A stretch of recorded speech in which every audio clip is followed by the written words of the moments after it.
యేసు కరుణామయుడు కదా, మరి ఎందుకు నరకం ఉంది, ఎందుకు శిక్ష ఉంది, అందరినీ క్షమించలేడా అని దీన్ని బైబిల్ ప్రకారం సింపుల్గా ఎక్స్ప్లెయిన్ చేస్తాను. దేవుడు కరుణతో నిండి ఉన్నాడు. సామ్స్ 103:8లో మనం చూడవచ్చు. కానీ అదే సమయంలో ఆయన న్యాయస్థుడు కూడా అని రోమన్స్ 2:5-6లో మనం చూడవచ్చు. సపోజ్ ఒక క్రిమినల్ కోర్టులో జడ్జ్ ముందు వచ్చాడు అని ఊహించండి.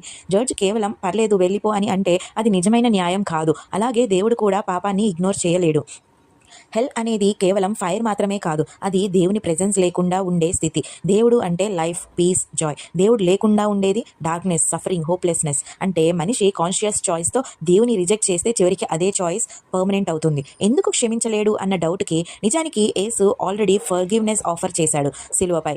కానీ ఫర్గివ్నెస్ అనేది ఆటోమేటిక్ కాదు, యాక్సెప్ట్ చేయాలి. ఎగ్జాంపుల్, మీరు ఎగ్జామ్ ఫీజు చెల్లించకపోతే హాల్ టికెట్ రావడం లేదు కదా. మనీ పేరెంట్స్ ఆల్రెడీ పే చేశారనుకోండి, కానీ మీరు కలెక్ట్ చేయకపోతే మీకేం యూజ్ లేదు. అదేలా యేసు క్షమించడానికి చెల్లించాడు, కానీ యాక్సెప్ట్ చేయని వారు కాన్సిక్వెన్సెస్ ఫేస్ చేయాలి. అందరినీ సేవ్ చేయలేడా?